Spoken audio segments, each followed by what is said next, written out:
Hi, this is your energy video for the last week of April 2024. Well, there's so much contradictory news coming out of the EV space these days, it'll make your head spin. Tesla's decline in sales and recently announced layoffs, combined with Ford's continuing losses and Hertz's decision to sell off another 10,000 rental EVs, would have you think that maybe EVs have hit their high water mark. Yet at the same time, a number of Asian car companies are announcing new battery and EV investments in North America. And battery tech keeps getting better. Let's jump in and look at some of those announcements, and then we'll talk about Texas. This past week, Tesla announced it would lay off nearly 700 workers at its Nevada plant as part of its plan to cut 10% of its total workforce. Meanwhile, it announced it was slashing EV prices in a bid to boost sales, which fell significantly. Q4 2023 saw deliveries of 387,000 cars, 20% lower than Q4 of last year. Then, Ford reported steep losses on its EVs to the tune of $1.3 billion for the quarter.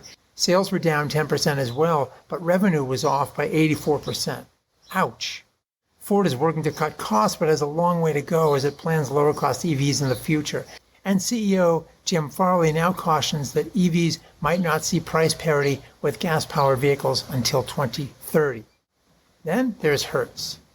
During its earnings call, it noted that it would sell off yet another 10,000 EVs, adding to the 20,000 it was already working to dispose of, essentially cutting its existing electric fleet by 50%, while recognizing $195 million of EV-related depreciation charges. It's a far cry from late 2021, when Hertz had trumpeted plans to buy 100,000 Teslas and as many as 65,000 Polestars, while also looking to GM for significant future volumes. Repair costs and low resale values have clearly put the hurt on Hertz, and it would appear the future of EVs is pretty grim. But not so fast. Other announcements push in the other direction.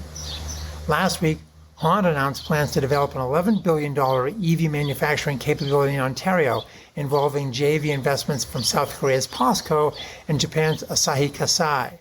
Honda's stake would include a standalone battery facility and separate EV plant starting in 2028 and capable of churning out 240,000 EVs annually. Associated supply chain investments would involve POSCO's cathode active material plant and Asahi Kasei's separator plant. Meanwhile, Toyota is putting down an additional $1.5 billion into its Indiana EV plant that will enable it to build a 3-row electric SUV, as well as a battery pack assembly line that will use batteries made in North Carolina from its facility there. The Indiana investment now stands at $8 billion, while North Carolina's $13.9 billion. In separate battery-related news, Japan's NGK Insulators received an order for over 230 megawatt-hours of sodium-sulfur batteries from BASF's stationary storage business unit. These will be used in a large German hydrogen plant being developed in northern Germany by HH2E to smooth out renewable energy supplies and run electrolyzers at higher capacity factors. Sodium-sulfur batteries are relatively new on the storage scene at large scale, but given their high capacity and long-duration discharge, they're good for shifting renewable energy over somewhat longer periods than lithium-ion batteries typically do. NGK says it has installed sodium-sulfur batteries in over 250 locations to date. And finally, Texas load growth forecasts just jumped enormously, increasing 40,000 megawatts from last year.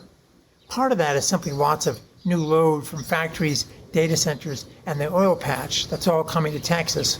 But another artifact is simply that ERCOT, the grid operator, has changed the way that it forecasts future demand. Previously, ERCOT could not factor in demand that was not financially committed.